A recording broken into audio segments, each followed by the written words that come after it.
July 2019, summer. Starts you off with a butterfly. And after we look at the other insects, dragonflies, bees, we will look at all the other groups of animals. We'll start with amphibians, we'll head up into reptiles, and then we'll go to birds, and we'll finish off with mammals. Some of the dragonflies fly off, come back, fly off, come back. Some of them just sit. You're actually going to get to see a couple of them depositing eggs into the pond. That's what this one is doing. It must take amazing amounts of energy and resources to be able to fly like that for minutes at a time, just bouncing off the water, depositing eggs. I love how the reflection and the insect meet as it deposits each egg.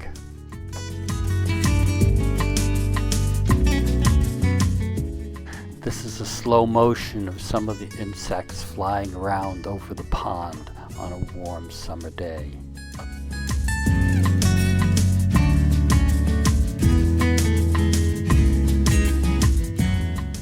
The outlet of the pond also provides a great canvas for the dragonflies flying around. Some of these in slow motion, some of them in real time.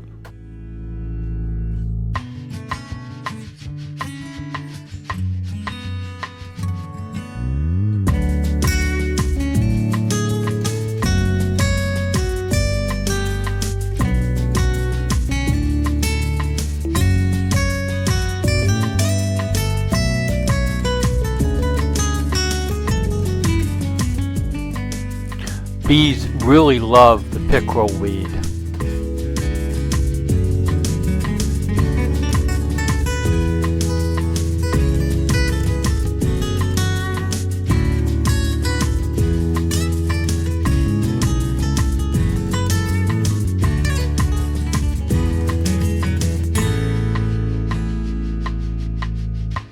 Bullfrog tadpoles spend several years as tadpole before turning into a frog. This guy is about to turn into a frog. You can look at him very carefully and see his legs. Big fins on this one says it's almost ready, but it's still eating like a tadpole rather than a frog. Sometime around July 4th, hundreds of these guys appear. Those tadpoles have now turned into real frogs. They're still small, but there's lots of them. Here's some action. An insect comes into view, the frog comes over from the back. I don't know if it catches it or not. It's almost like the shock wave pushed it away, but it might have caught it. I just can't tell. Here's the exact same scene in slow motion.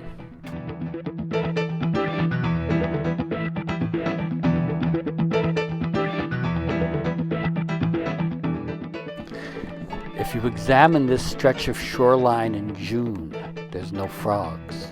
But every July, the tadpoles that have overwintered several years turn into little frogs, and then there's hundreds along here. I censused them because over the course of the summer into the fall, there were fewer and fewer, because what happens is that the herons, the green herons, the night herons, the blue herons, and who knows what else, come in there and start catching them. And over the course of the summer, you go from explosions like this to almost nothing.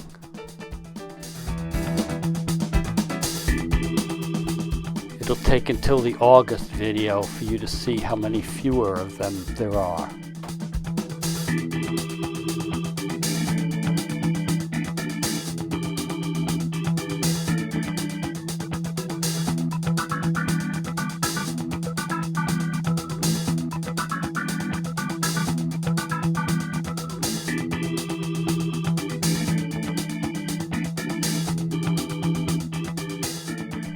Over at the rainwater pool, all of the tadpoles have turned into little Fowler's toads. There are only a few this year, But you can see how hard it is to video them, how quick they are compared to how small they are.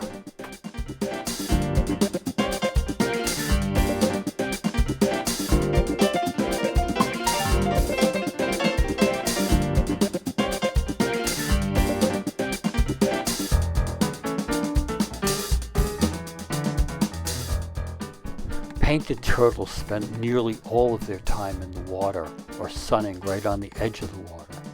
They very rarely move away. So my guess is that this one, a fairly large one, must have been out laying eggs.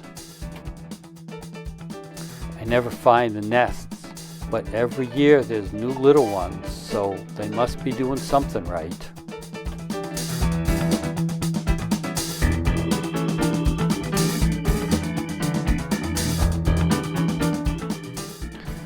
Moving into the birds, the red-tail hawks are everywhere.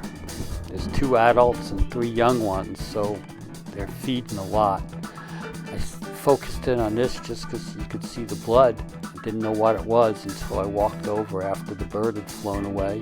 Found out it was feathers, so the red-tails are eating other birds.